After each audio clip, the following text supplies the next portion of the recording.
Hello guys, मेरा नाम सचिन कुमार और बेटा आप देख रहे हैं अपनी biology class Bajrang Bhati college की ओर से।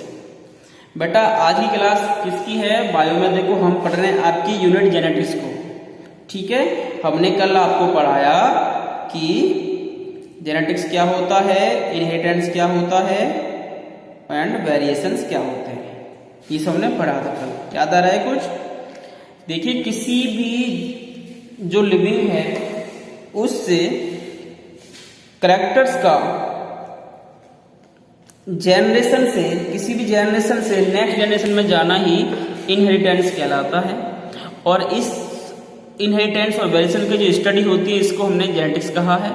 और वेरिएशन क्या होते हैं? जो वैरायटी होती है, यानी कि या तो प्रोजीनी में वैरायटी हो या किसी भी पेरेंट में और प्रोजीनी में वैरायटी हो।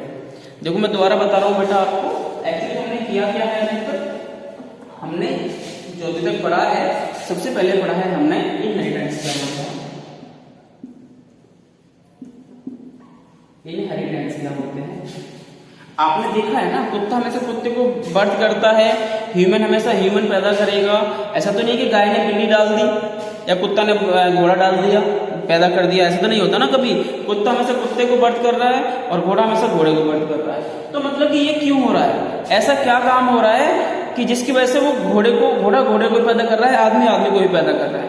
क्योंकि बेटा किसी जनरेशन से जो अगली जनरेशन पैदा होती है, जो संतानें पैदा होती हैं, उसमें कुछ ट्रेड्स, कुछ लक्षण जाते हैं और वो जो लक्षण होते हैं वो कहलाते हैं आपके हेरिडिटी कैरेक्टर्स।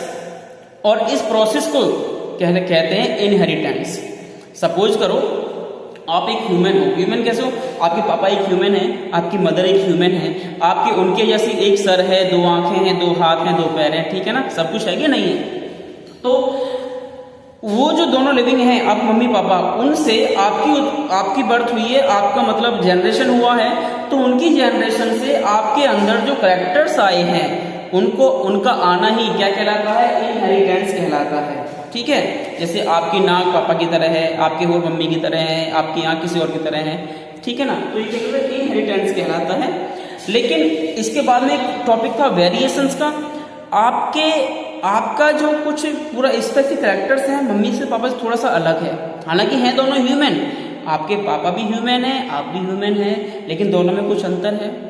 आपके भाई में आप में कुछ अंतर है, दोनों प्रोजेनी में अंतर हुआ नहीं हुआ? तो ये जो डिफरेंस है, ये जो फर्क है बीच में, ये कहलाता है वेरिएशन। बात समझ पाए? इनहेरिटेंस क्या हो गया है? एक कैरेक्टर्स होते हैं जो किसी जनरेशन से नेक्स्ट जनरेशन में जाते हैं, उनको हम कहते हैं इनहेरिटेंस कैरेक्टर्स। और वो प्रोसेस कहलाता है इनहेरिटेंस या हेरिडिटी कहलाता है। और इसके अलावा जो कुछ प्रोजीनीज में, यानी कि आपके भाई बहन में और आपके मम्मी पापा में और आप में जो वेरिएशंस हैं, जो असमानता है, जो फर्क है, जो डिफरेंस है, वो कहलाता है वेरिएशन। क्लियर बात है यहाँ पे? और इनहेरिटेंस प्लस वेरिएशन की स्टडी कहलाती है बेटा जेनेटिक्स। बात क्लियर? इनहेरिटेंस प्लस वेरिएशन अगर हम इसकी स्टडी करें तो ये क्या कहलाएगा? इसे कहते हैं बेटा जेनेटिक्स। और जेनेटिक्स जो है, जेनेटिक्स के फादर कहलाते हैं ग्रेगोर जॉन मेंडल। ठीक है, अब इसके बाद में चलेंगे, ये कल तक हम पूरा फिनिश कर चुके हैं कि मेंडल हैं क्या, फादर ऑफ जेनेटिक्स हैं, एक्स्ट्रा एक्सेट्रा। आज का जो टॉपिक है वो क्या है? इससे पहले इस चैप्टर में आगे बढ़ने से पहले कुछ टर्म्स आती हैं, कुछ टर्मिनोलॉजी है, और वो टर्मिनोलॉजी आपको बेटा क्लियर होनी चाहिए। अगर टर्म्स आपको इस चैप्टर में नहीं पता है तो आप चैप्टर को समझ ही नहीं पाएंगे, चाहे आप कितने ढंग से इसको ध्यान लगा के क्यों ना देख रहे हो। सबसे पहले आपको टर्म्स क्लियर होना बहुत बहुत जरूरी है। तो टर्म्स क्या है? सबसे पहले टर्म क्या है आपकी? जीन। जीन क्या है? तो gene is This is a functional unit of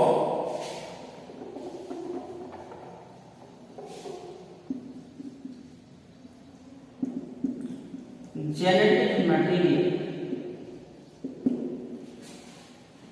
Mendel ने सबसे पहले क्या देखा कि एक ह्यूमन को ही बर्थ कर रहा है, ऐसा क्यों हो रहा है? तो उसने कहा कि जो कॉपुलेशन के वक्त जो डीएनए ट्रांसफर होता है मदर सेल से या डॉटर सेल्स में, तो वो जाइगोट में जो डीएनए जाता है उस डीएनए के अंदर क्रोमोसोम्स बने होते हैं। तो क्रोमोसोम्स पर कुछ ऐसे ग्रुप्स होते हैं जो कि किसी एक खास कैरेक्टर के लिए रेस्पॉन्सिबल होते हैं।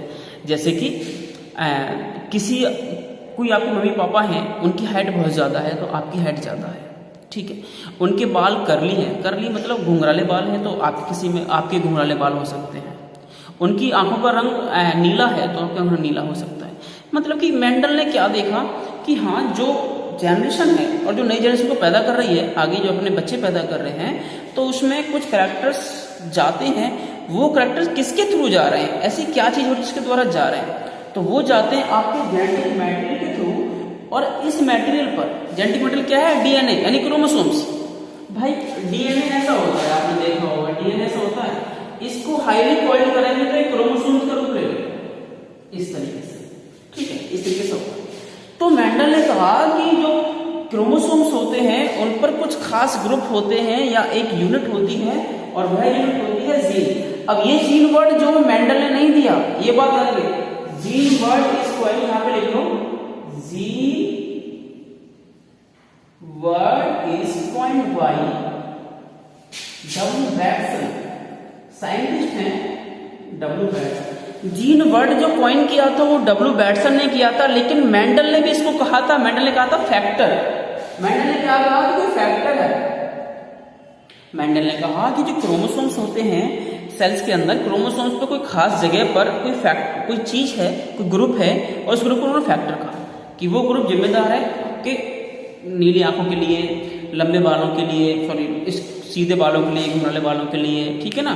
तो ये सब उन्होंने फैक्टर कहा, लेकिन जीन वर्ड कौन किया था, डब्ल्यू बैटसन। तो हम कह सकते हैं जीन क्या है, gene is a functional unit of genetic material. Single एक लाइन की डेफिनेशन है बेटा, जीन इज ए या this is a functional unit of genetic material. Simple, कोई दिक्कत किसी को, आपको लिखना है ऐसे। जीन क्या होता है, फंक्शनल यूनिट होती है जेनेटिक मटेरियल। जेनेटिक मटेरियल क्या है आपका, डीएनए यानी कि क्रोमोसोम की बात हो रही है। ये डीएनए जो है, अगर मैं इसको हाईली कॉइल कर दूंगा, डीएनए को हाईली कॉइल, ज्यादा कॉइलिंग कर देंगे तो क्रोमोसोम जैसा बन जाता है। तो क्रोमोसोम पर तो खास ग्रुप ऑफ डीएनए सेल्स, ठीक है। तो ये क्या है, जीन कहता है, इसे जीन कहते हैं। बात समझ पाए बेटा। इसके बाद में मैं बता रहा हूं, आपको मैं नोट्स भेज दूंगा, नोट में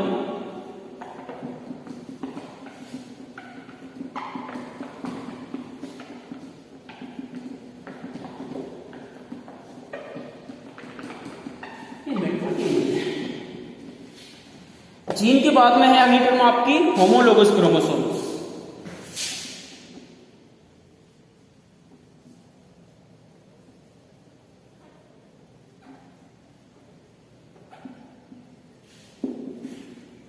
होमोलोगस क्रोमोसोम्स क्या होते हैं, those chromosomes which are same in morphology, same in morphology and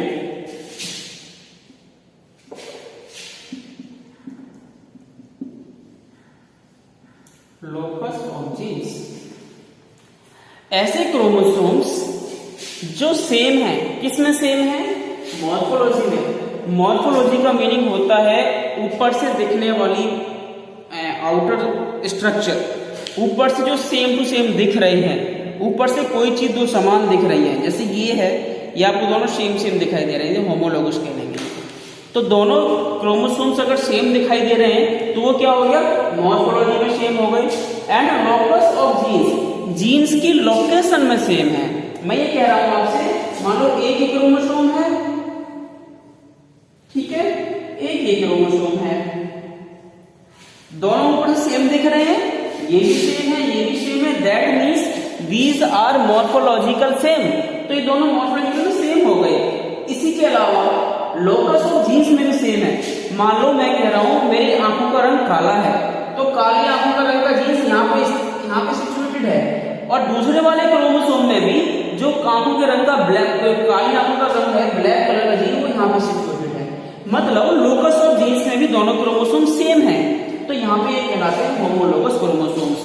और आपको पता होगा कि ह्यूमन के अंदर 23 पेयर्स क्रोमोसोम्स होते हैं, 23 पेयर्स होते हैं क्रोमोसोम ह्यूमन में। इसमें से जो 22 पेयर होते हैं, जो 22 पेयर है फर्स्ट वाली, पहली से लेके 22 तक जो 22 पेयर्स होती हैं बेटा, ये आपकी होमोलोगस क्रोमोसोम्स की होती है, होमोलोगस। जबकि जो लास्ट वाली सिंगल पेयर है, जो 01 पेयर लास्ट वाली है, ये होती है बेटा आपकी हेटेरोलोगस क्रोमोसोम्स। बात समझ पाए? लास्ट वाली पेयर जो कि सेक्स डिटरमिनेशन पेयर की होती है या हम सेक्स क्रोमोसोम्स की होती है पेयर, वो आपकी हेटेरोलोगस होती है। तो अभी आपने क्या लिखना है? होमोलोगस क्रोमोसोम्स, जो कि सेम होते हैं मॉर्फोलॉजी में और लॉकस ऑफ जीन्स में, जीन्स की लोकेशन में भी सेम होते हैं। ठीक है बेटा, बाकी मैं आपको कल समझाऊंगा, गर्मी बहुत हो रही है आज।